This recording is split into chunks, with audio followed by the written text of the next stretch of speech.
વલસાડ ખાતે 9મા સર્વજ્ઞાતિ સમૂહ લગ્નોત્સવ યોજાયો। વલસાડ તાલુકા પટેલ સમાજ પ્રગતિ મંડળ દ્વારા સર્વજ્ઞાતિ સમૂહ લગ્નનું આયોજન કરાયું। 121 નવદંપતીઓએ પ્રભુતામાં પગલાં માંડ્યા। વલસાડ ખાતે તાલુકા પટેલ સમાજ પ્રગતિ મંડળ દ્વારા 9મા સર્વજ્ઞાતિ સમૂહ લગ્નોત્સવનું આયોજન કરવામાં આવ્યું હતું, જેમાં 121 નવદંપતીઓએ પ્રભુતામાં પગલાં માંડ્યા હતા। આ પ્રસંગે ધારાસભ્ય અને વલસાડ જિલ્લા કોળી પટેલ સમાજના પ્રમુખ ભરત પટેલ, સાંસદ ધવલ પટેલ, ગુજરાત પ્રદેશ શિવસેનાના પ્રમુખ SR પાટીલ સહિત સંતો મહંતો ઉપસ્થિત રહ્યા હતા। વલસાડ જિલ્લા કોળી પટેલ સમાજના પ્રમુખ અને ધારાસભ્ય ભરતભાઈ પટેલ દ્વારા દર વર્ષે સર્વજ્ઞાતિ સમૂહ લગ્નનું આયોજન કરવામાં આવે છે।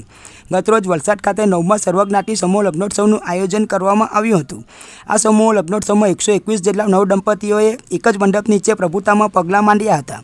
આ અવસરે વલસાડના સાંસદ ધવલભાઈ પટેલ, ધારાસભ્ય અને વલસાડ જિલ્લા કોળી પટેલ સમાજના પ્રમુખ ભરતભાઈ પટેલ, ગુજરાત પ્રદેશ શિવસેનાના પ્રમુખ SR પાટીલ, અંકલેશ્વર તીર્થધામ રામકુંડના મહામંડલેશ્વર ગંગાદાસ બાપુ, રામકુંડના પ્રસિદ્ધ કથાકાર પ્રિયાંશુ મહારાજ સહિતના આગેવાનો ઉપસ્થિત રહ્યા હતા અને ધારાસભ્ય ભરતભાઈ પટેલે SR પાટીલ સહિત ઉપસ્થિત મહાનુભાવોનું શાલ ઓઢાડીને સન્માન કર્યું હતું અને પ્રભુતામાં પગલાં માંડનાર નવદંપતીઓને આશીર્વચન પાઠવ્યા હતા।